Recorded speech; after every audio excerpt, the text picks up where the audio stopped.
Hey, it's Theodore here. This is Grandpa's Crypto, and we share crypto news that anyone can understand.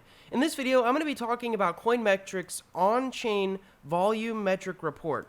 So basically, CoinMetric's is this company, and they have a bunch of tools and software to be able to go actually look at different blockchains and then see the data that's on those blockchains. Technically, anyone out there can actually go and look at this data.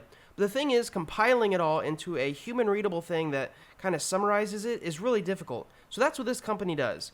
We can see every grandpascrypto.com article has a TLDR summary, and this one says, with public blockchains gaining in popularity, it has become increasingly important that the parameters to measure them are as accurate as possible. This will help businesses make better funding decisions and also allow other avenue for the general public to perform research on a blockchain. CoinMetric's has come up with a solution. So CoinMetric's is actually an open source project that started in 2017, and like I said, they basically just go through blockchain data and try to sort it and put it in an organized way. So specifically, this article is reporting on something called on-chain volume. So on-chain volume is a metric that measures the number of coins or tokens that are transferred or traded on the blockchain. Now, you should know that this is different from off-chain volume, which is a term that we basically use to specify only coins and tokens outside of the blockchain. Through if you buy on Coinbase and then you transfer things around there on Coinbase or Binance or KuCoin, we call that off-chain volume because it's not necessarily happening just on-chain.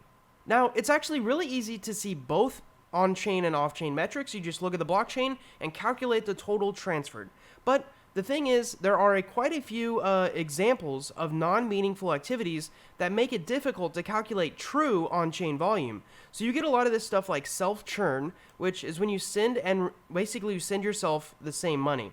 So I've drew up a little thing here to try to explain each one of these to you. So self-churn would be like you sending yourself money, if that's an example. And basically they want to find those transactions and then remove them from the data so that they have a better number. The second one they're trying to get rid of, or trying to not count, is something called consolidation. And that's when a user moves funds from a bunch of different addresses into a single address that they own.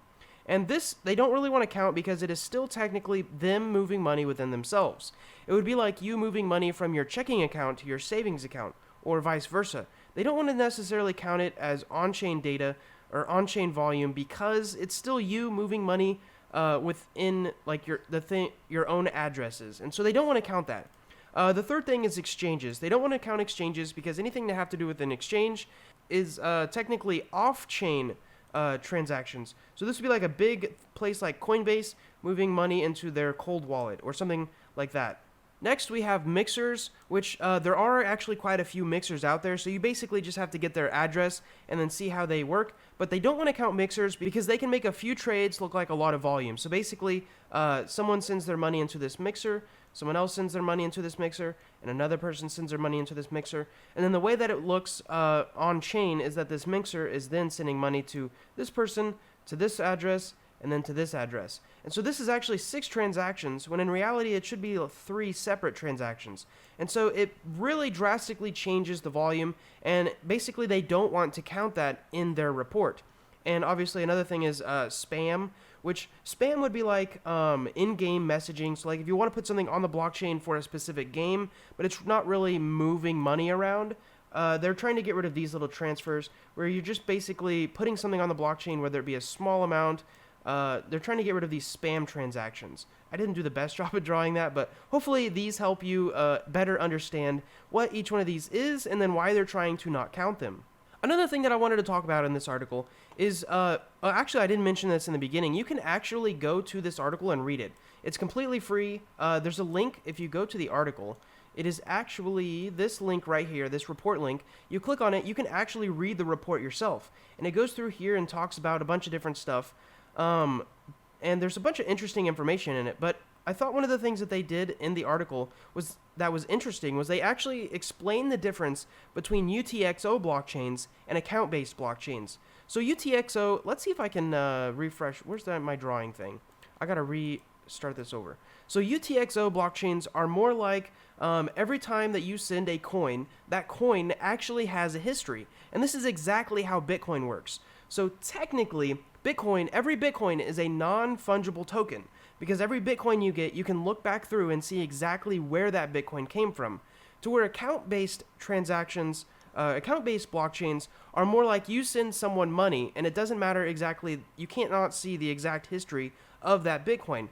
So like it kind of pops out of your account and then pops into their account. To where UTXO, it stands for unspent transaction output, and it's basically a fancy way of saying that you have to have crypto to spend it, and then there's always a trace of where your crypto went to.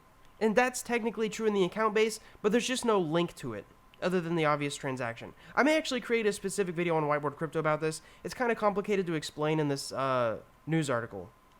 Anyways, the whole idea of doing all of this analysis and getting rid of those transactions that they didn't want to track is so that they can actually see a real life number of how much money is moving around on the blockchain, minus all those exceptions, which is technically money moving around, but they don't want to count it.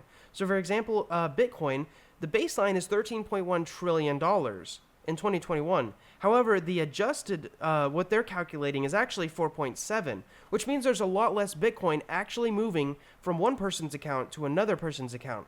It seems that a lot of that was either self-churn or consolidation, people moving money around from other accounts into one account, or even from one exchange to another exchange address.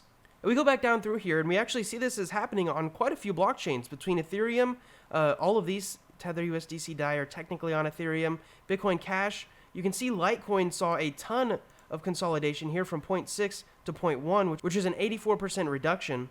So it's really interesting to see what's actually happening on chain.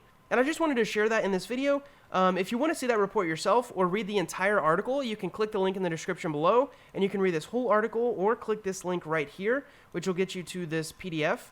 And there's a ton of interesting things in here. There's actually quite a bit of education in here. You actually read it, you'll learn some stuff. It's cool how they had to explain some things before they shared it. But anyways, thanks for watching this video. Hopefully you learned something. If you want more videos like this, feel free to hit that subscribe button. Drop a comment below if you want me to cover anything else. And as always, I hope to see you in our next video.